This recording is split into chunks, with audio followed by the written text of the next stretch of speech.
A wise pastor once told me that whenever you feel down, discouraged, depressed, or scared, you must do what David did. Strengthen yourself in the Lord. I asked this pastor how I strengthen myself in the Lord. The reply was simple. Remind yourself of all the good things Jesus has blessed you with, and your name will be written in the Lamb's Book of Life.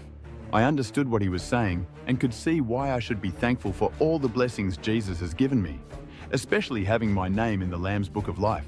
But you could argue that most of what I have comes from my hard work. So it's like, how do you define blessed? Even though you could argue that most of it is because of my efforts, you could also make the case that I could do it because Jesus blessed me with the ability to do so. I tried to remind myself of all the good things Jesus has blessed me, but it's easier said than done sometimes.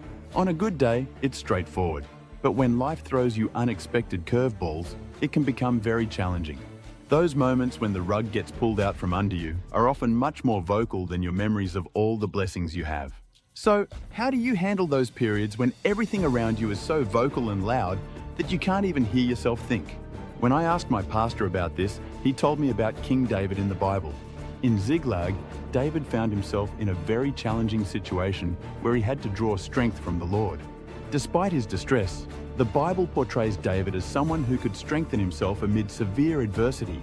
This example raises the question, if David could find the strength to endure by strengthening himself in the Lord, why do we struggle to do the same? When I asked my pastor what it meant to strengthen myself in the Lord, he told me to remember everything Jesus had blessed me with. He never said I should remember all the good things Jesus had done for other members of my denomination or other Christians.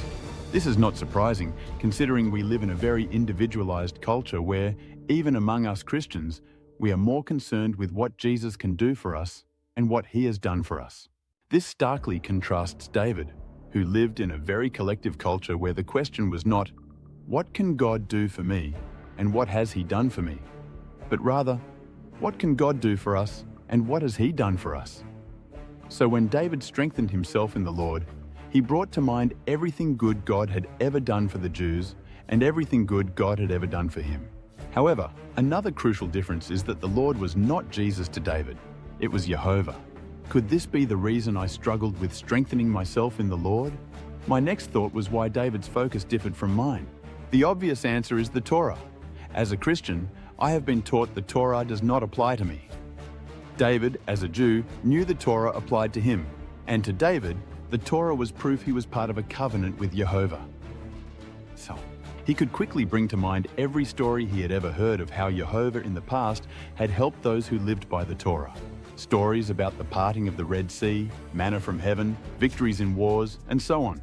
David knew all of these things happened because they lived by the Torah, and he knew he lived by the Torah, which made it very easy to believe that if Jehovah did these miraculous things for them, Jehovah could be counted upon.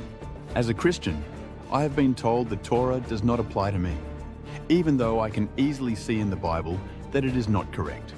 According to Jesus and Paul, it still applies to me. I have learned as a Christian the proof Jehovah can be counted upon is the cross, but I see nothing in my own Bible that confirms this. I only know how the cross removes the curse of disobedience, so it is only effective for those who repent from disobeying the Torah and start obeying it again.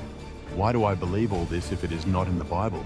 Because my denomination, as with most other Christian denominations, emphasizes artificial doctrines as truth instead of the Bible. It is obvious that this is why we Christians struggle. We lack an important key to the Christian life, the Torah.